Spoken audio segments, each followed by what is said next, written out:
Hi friends, Rajamouli, Mahesh Babu కాంబోలో వస్తున్న భారీ project SSMB 29 గురించే ఇప్పుడు చర్చ జరుగుతోంది. ఎప్పటి నుంచో ఊరిస్తున్న ఈ ప్రాజెక్ట్ నుంచి చిన్న క్లూ కూడా జక్కన్న చెప్పలేదు. కానీ మొన్న రాఖీ పండుగ నాడు సర్ ప్రైజ్ ఇచ్చాడు. ఆ రోజు super star Mahesh Babu birth day కావడంతో ప్రీ-లుక్ పోస్టర్ వదిలాడు. అందులో ఫేస్ రివీల్ చేయలేదు గాని మెడలో దండను హైలైట్ చేశాడు జక్కన్న. రాజమౌళి ఏం చేసినా దాని వెనకాల ఓ ప్లాన్ ఉంటుంది. మహేష్ బాబు మెడలో ఉన్న దండలో నందీశ్వరుడు, శివలింగం, త్రిశూలం లాంటివి కనిపిస్తున్నాయి.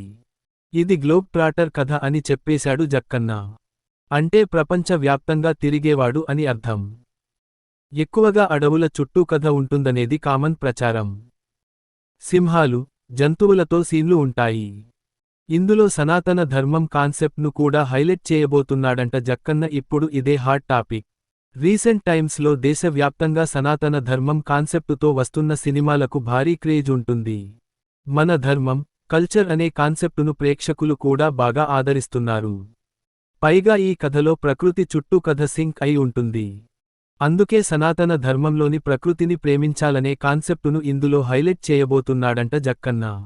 మనం ఏది చేస్తే ప్రకృతి మనకు అదే తిరిగి ఇస్తుందనేది ఇందులో ఓ సీన్తో చెబుతున్నాడంట జక్కన్న. అలా అని పూర్తిగా కాషాయ మార్గం పట్టకుండా, సినిమాలో అడ్వెంచర్స్, యాక్షన్ ఎలివేషన్స్, బలమైన ఎమోషన్స్, కంటెంట్ను రంగరిస్తున్నాడు మన రాజమౌళి.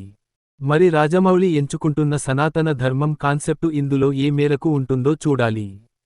ఈ వీడియో మీకు నచ్చితే లైక్ చేయండి, షేర్ చేయండి. మన ఛానల్ని సబ్స్క్రైబ్ చేయడం మర్చిపోకండి.